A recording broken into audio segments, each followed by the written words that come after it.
Assalamualaikum warahmatullahi wabarakatuh. Ya, waalaikumsalam warahmatullahi wabarakatuh. Dengan saya Bapak mohon waktunya sebentar untuk bertanya tentang beberapa hal, terutama terkait dengan konsep pengambilan keputusan terkait dengan dilema etika di sekolahan Bapak.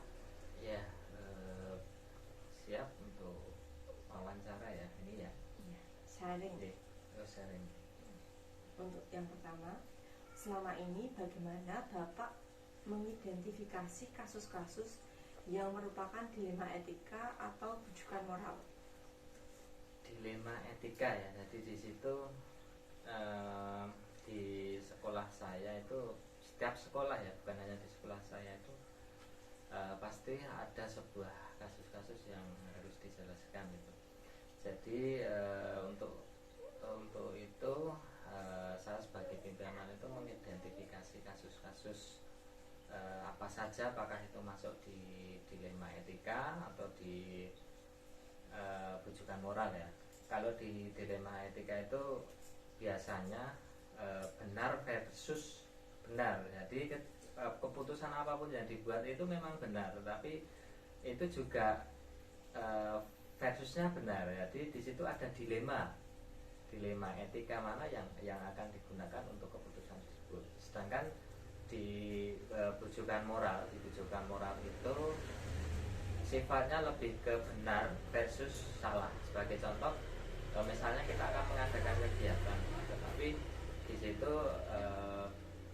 kita diharuskan untuk membuat misalnya dengan kwitansi yang palsu. Nah, di situ kan untuk membuat kwitansi palsu itu kan sudah jelas salah. Sedangkan di kegiatan itu bisa dikatakan benar gitu. Seperti itu.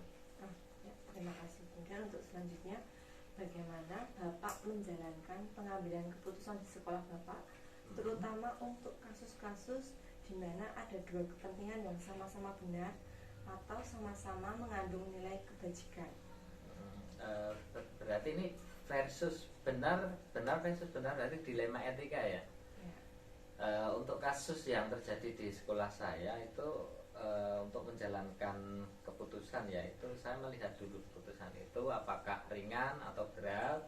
Jika ringan itu mungkin langsung diselesaikan ya, tetapi kalau itu berat dan membutuhkan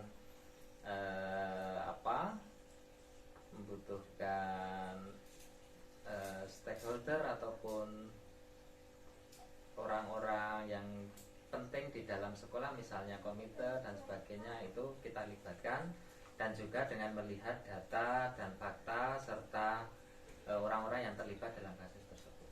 Berarti kita harus mengedepankan diskusi dalam setiap pengambilan keputusan. Iya, harus mengedepankan diskusi dengan yang terlibat, kemudian juga perlu kita menjalankan atau mengundang orang-orang yang sekiranya sudah berpengalaman dalam bidang itu.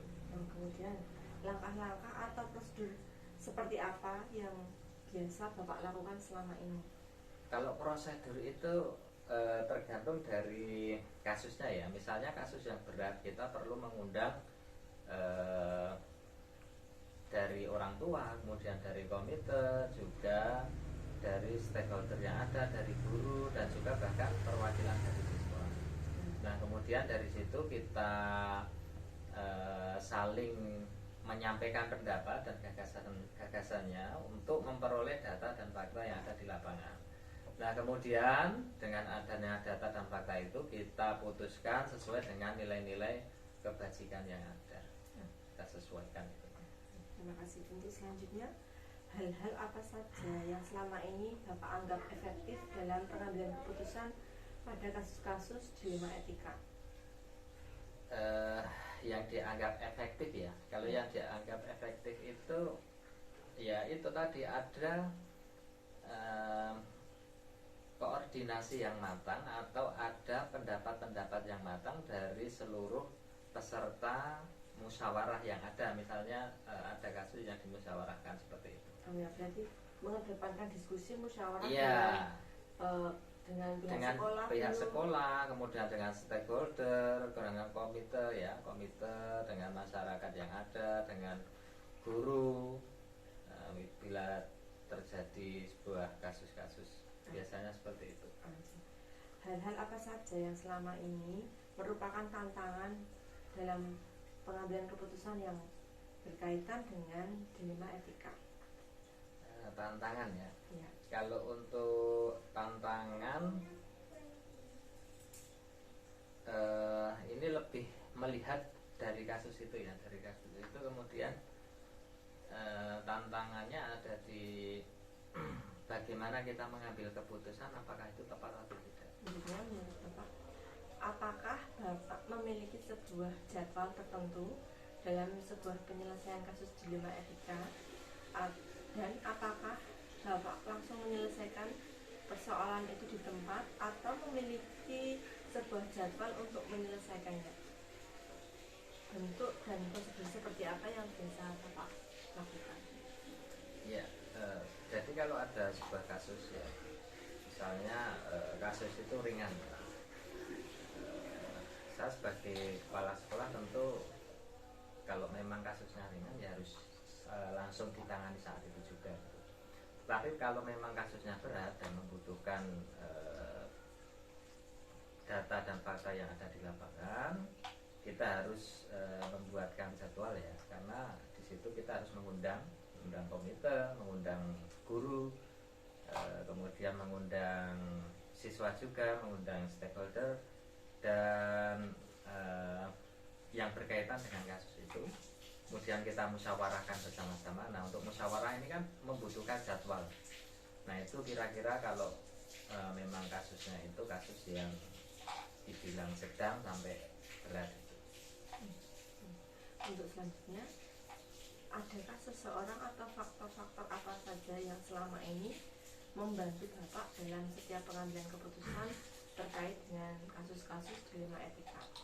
Ya, tentu saja sebagai kepala sekolah, walaupun itu pimpinan di sekolah ya, tentu saja walaupun itu keputusan di tangan kepala sekolah, tetapi untuk kasus-kasus ya, kasus-kasus yang berat itu ada yang membantu ya.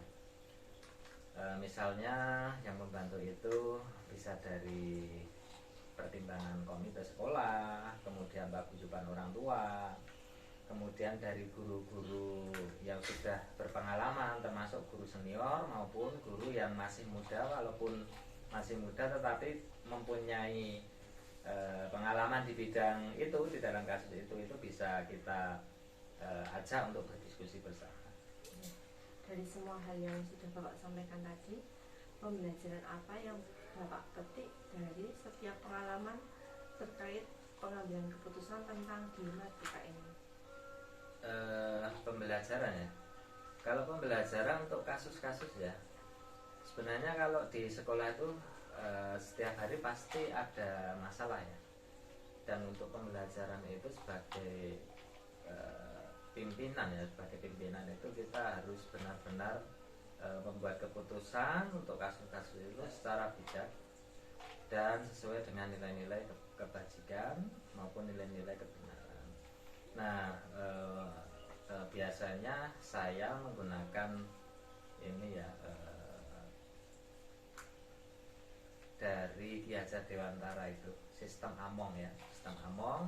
Sebagai kepala sekolah tentunya kita harus bisa berada di depan, di tengah maupun di belakang. Terus sesuai dengan sistem Among itu, ing ngarsa Sumtulodo, ing madya mangun karso, dan juga tuturi handayani, dan juga perlu kita sesuaikan ya, agar keputusan itu berpihak ya, berpihak kepada murid maupun nilai-nilai kebenaran. Terima kasih Bapak atas waktunya, sharingnya tentang pengambilan kebijakan ini. Yang dapat saya simpulkan dari sharing kita kali ini adalah setiap pengambilan keputusan Bapak mengedepankan diskusi, dan setiap pengambilan keputusan itu kita harus selalu berpihak pada kebutuhan anak. Iya,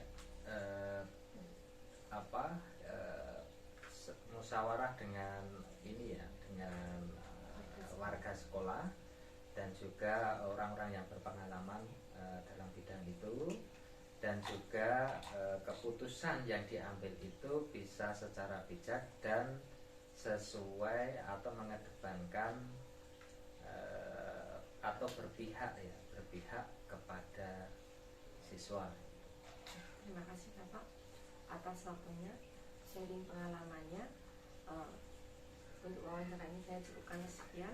Assalamualaikum warahmatullahi wabarakatuh. Waalaikumsalam warahmatullahi wabarakatuh. Assalamualaikum Bapak, izinkan saya untuk menanyakan beberapa hal terkait dengan dilema-dilema etika yang saya pelajari di modul ini. Yang pertama, selama ini bagaimana Bapak dapat mengidentifikasi kasus-kasus yang merupakan dilema etika atau rujukan moral?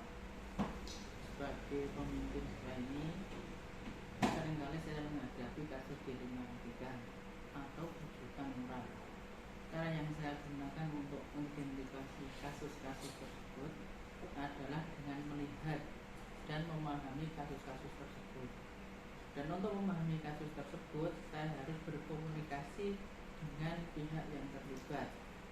Dan untuk pertimbangan utama yang mendasari keputusan yang saya ambil adalah berdasarkan hasil akhir, berdasarkan peraturan atau berbasis rasa peduli. Kemudian untuk kedua, yaitu selama ini bagaimana Bapak menjalankan pengambilan keputusan di sekolah, terutama untuk kasus-kasus di mana ada dua kepentingan yang sama-sama benar atau sama-sama mengandung nilai kebajikan. Saya akan melakukan komunikasi dengan tim manajemen.